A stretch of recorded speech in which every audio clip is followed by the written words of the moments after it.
Hey, deserving listeners, it's time to continue watching Big Ed on 90 Day Fiancé, The Single Life. Let's watch. I'm going to react. My name is Dr. Kirk Honda. I'm a therapist and a professor. Let's see if anything of interest comes out of my face. Liz is telling me that she's been divorced twice. I didn't even know that. So I'm a little bit worried about that. I'm happy that she's being that upfront with me, that, look, I'm letting you know that I have issues that I'm working on. But I am curious to know what that baggage is. Who cares? She got married twice before. Baggage. What if she had said she had been in 2 long-term relationships before?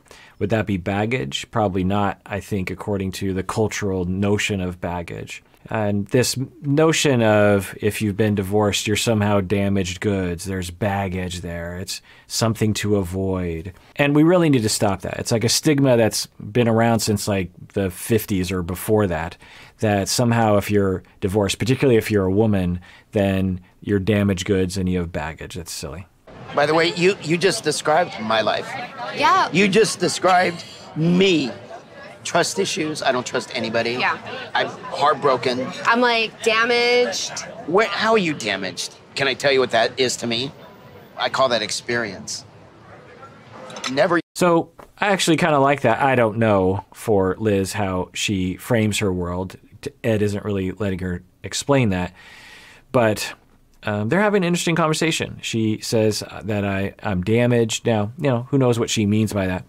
And then Ed's is trying to be nice, I guess, trying to be reassuring and saying, I don't call it damage, I call it experience. And I kind of like that. We tend to look at relationships that end as this negative thing, as if the only good life to live is you marry your high school sweetheart and you never have a fight for the rest of your life. Most people don't have relationship histories like that. What's wrong with having relationships that last for 3 years and then 5 years and then 7 years and then 1 year? It's fine. It's all fine. It's all this imposed stigma based on, I don't know, religion or cultural practices or ownership of women in the past, or I don't know what it is, but it's this really silly notion. So I kind of like that. It's like, hey, it's just experience. I've been through a lot of things, and I'm experienced. She has a 7-year-old daughter. She's been married twice, so Okay. she has experience. You don't have to find out why she's been married twice, but more like so you don't make the same mistake that those guys did with her. Right. Like maybe they were boisterous, maybe they were arrogant. Yeah, that's extremely good advice. The mother is hearing her son, Ed, talk about how he's going into this second date skeptical of whether or not Liz, is that her name, Liz, is a good enough candidate for him and his relationships. And she's like, you don't need to go into this date trying to interview her. You need to figure out what sort of mistakes the other men have run into with her, and you need to not do that. By implication, you should be thinking about your behavior towards her rather than trying to interrogate her on her past. And I haven't shown all the clips, but he is basically saying, I'm a little concerned because she has all this baggage from being married before. And he talks about how he has the same exact experience, the same exact past, that he's been married more than once, I think. Anyway, so it's just interesting the way he looks at dating. The other thing I'll point out is that he's going on a second date, and he's not even sure if this woman is romantically or sexually attracted to him. And he's already trying to think of ways he can determine whether or not this is someone that he wants to spend the rest of his life with, which is not an advisable mindset to have when you are in the beginning of a situation like that. At the very least, it's not very realistic to think about such things. And 2, you could actually push someone away. And 3, you could really let yourself down if things don't work out. Just have fun. Just have a good time. Have a conversation. Live in the moment. Smell the roses. Okay. All right. You don't mind if I stare at you? Where's your car at? Like right there. Cool. Thank Awesome. you. You can't do that. Why not? I kissed your nose. No. Too soon? That kind of pushed me back. Okay, so this is actually kind of an issue that we haven't seen on this show, or I haven't seen on any of the shows y'all have asked me to react to. On one level, we don't want to just grab someone's head and try to kiss them without really knowing that they're into it, right? On the other hand, what are you supposed to do? I mean, what some people will do is they will say, hey, would you like to make out for a second? Or would you like to kiss? Or can I have a kiss?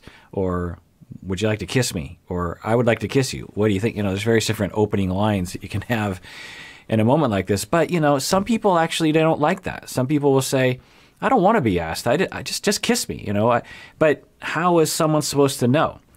And it's a difficult thing. So on one level, we do want to think about consent. We do want to think about putting people in awkward positions, literally by grabbing. You saw Elizabeth when he grabs her head and just really, really quick. But, so he could have maybe not grabbed her head. Maybe that would have helped a little bit.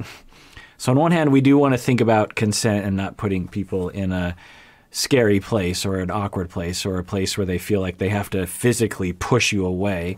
That's not fair to put someone in a position like that. On the other hand, how do you actually broach the subject without it at least being kind of awkward? How do you find out? Other questions you can ask are, hey, I don't know, but I'm romantically interested in you, and I would like this to go further down the road. You don't have to, but, I'm into you. And so if you ever want to kiss, let me know, because I'm into it. There's various different ways. Oh, boy, I can't imagine the comments I'm going to get below on this one. But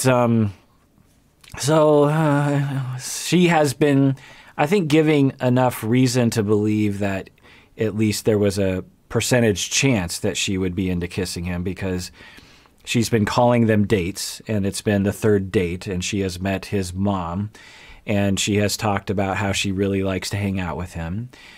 So, I don't know. If I were her, I would say, hey, buddy, I was having a good time with you, but maybe you could have came into that a little softer so that I wasn't actually in the, you were in my face before I even knew it, and I was suddenly pushing you away. The other thing is, some people have trauma. A lot of people have trauma, particularly women, around sexual assaults and unwanted touching, and so you just have to be sensitive to that. But, there's always an awkwardness whenever there's a moment like this. You just don't know. You could even argue that even asking for a kiss is potentially a very awkward thing to do to someone if they weren't into it. But how do you know until you actually ask? Where? Huh? I didn't know you were going in for that. I didn't either. It was spontaneous. No. Not yet. Not yet. Hi. Okay. Bye. That was weird. Yes. All right. Okay, so she said not yet, which I think implies that she's open to kissing him in the future. So at least he was on a timeline, but just a little faster than she was. I don't know. So I guess we'll find out in future episodes. Okay. Be careful. Drive safe. Bye. Goodbye. Now, what I'm worried about for Ed is that he will consider himself friend-zoned. This is a concept. The friend-zone concept has a lot of wrong-headedness about it. There's a lot of rhetoric on the internet that is really just misinformed and silly. There are two things I'll say about it. One, if you become friend-zoned, that is a wonderful thing, because to have a friend in some ways is better than having a romantic partner. Romantic partners don't tend to last very long. Friends, if they're good, can last forever, and you can have lots of friends. So if you become friend-zoned, that should be the better option, honestly, if it's true friend-zone. The other thing I'll say about it is to be friend-zoned implies that it's usually heterosexual, and it's usually a man who's concerned about being friend-zoned by the woman, which should tell you something about the inherent sexism or even misogyny involved in the concept. This idea that the woman is putting you in a zone, they have this like control, and they're like, I'm going to put you in this zone as a hostile act, instead of considering it that she's just not that into you and never was into you. So you're not friend-zoned. You were always, that was the best you could get to, because she's just not into you. And that's okay. Some people just aren't into people. And it has this implication, you'll hear the rhetoric online of like, I had this chance, but then she put me in the friend zone. And he's not really talking like that, but I wonder if there's some kind of element to that, particularly based on what we've seen in the past with Ed, that he seems to exhibit this, what do I say? He seems to exhibit this fantasy about what he hopes will happen, and it clouds him to the reality. It clouds him to investigating, like, how is life for you? What do you want? How do you feel about me? Instead of what he usually does, which is moving forward, assuming that the world will sort of conform around him. I move too fast. She doesn't want a romantic relationship. I think she sees me as a friend. And you know what's so funny is, like, my brother, he told me one time, look, when you meet the one, it's going to be easy. It's not bad advice, but, sometimes when you meet someone, it takes a while for it to get going. You'll hear people have been married for 30 years and they will say, yeah, I really wasn't into her for the first 6 months, but then, boom, something happened and I just saw the light and she was everything to me.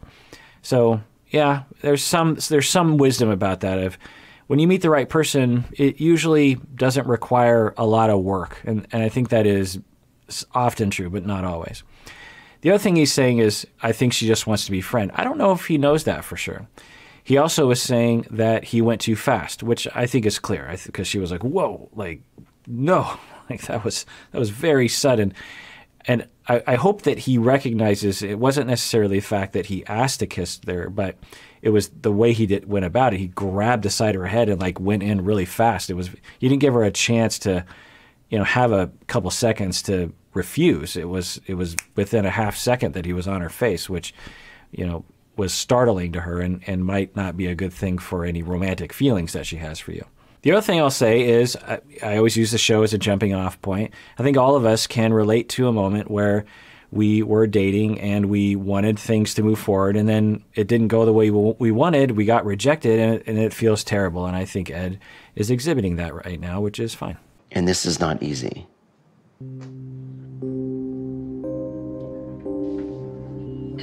I just want to be myself. I just want to be me. I want people to like me for who I am.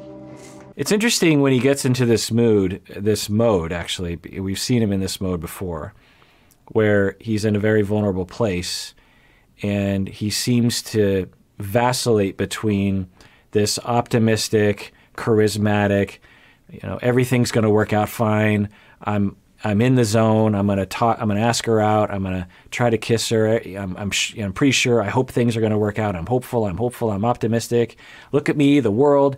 And then something will go wrong, and it's I'm worthless. No one likes me. I wish people would like me. And what I would guess, I don't know, total speculation, is that this is the real him.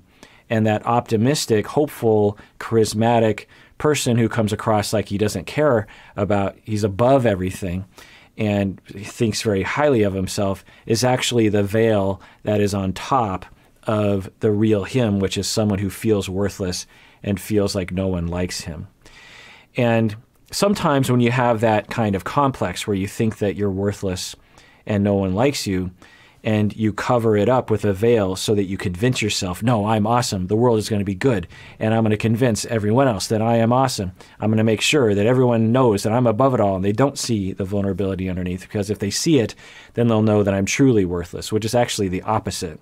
If you allow yourself to be vulnerable and authentic and real, people actually like that. When you act like you're awesome and you're above it all, people tend to not like that. I mean, it kind of depends. But the other issue here is that maybe that veil that is on top, the persona that he convinces himself of to protect himself from the worthlessness underneath, convinces him that women that he considers to be the ideal will love him when, if he were to think a little bit more realistically, he would have a better chance with someone else, another person his own age, for example. I don't know. It's totally speculative. But again, if we go off of this analysis, because I think it's possible, is that the real him, he feels worthless. He feels like no one likes him. He's desperate for someone to like him. he puts this veil on, tricks himself, tricks others. This is the unconscious mind, that I'm awesome. I can do anything. The world is going to work out for me, and I'm just going to bulldoze ahead, and I'm going to make things happen.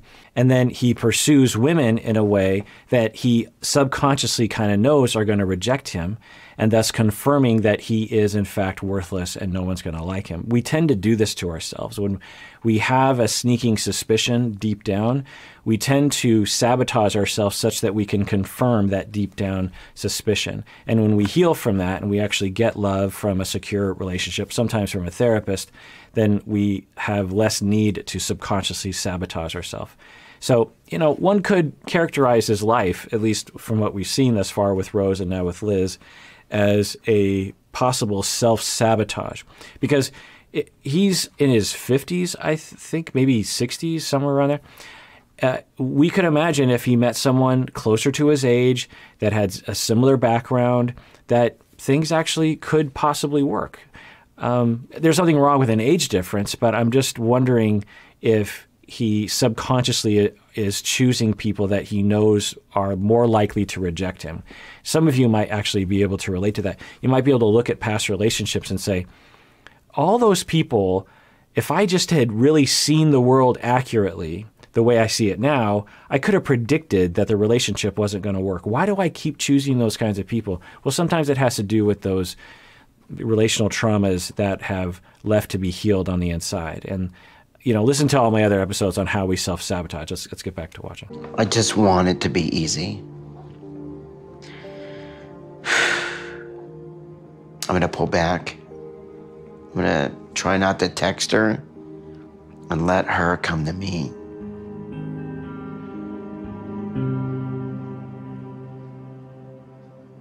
Okay, that's not a bad strategy of just like, okay, you know what? I'm going to pull back.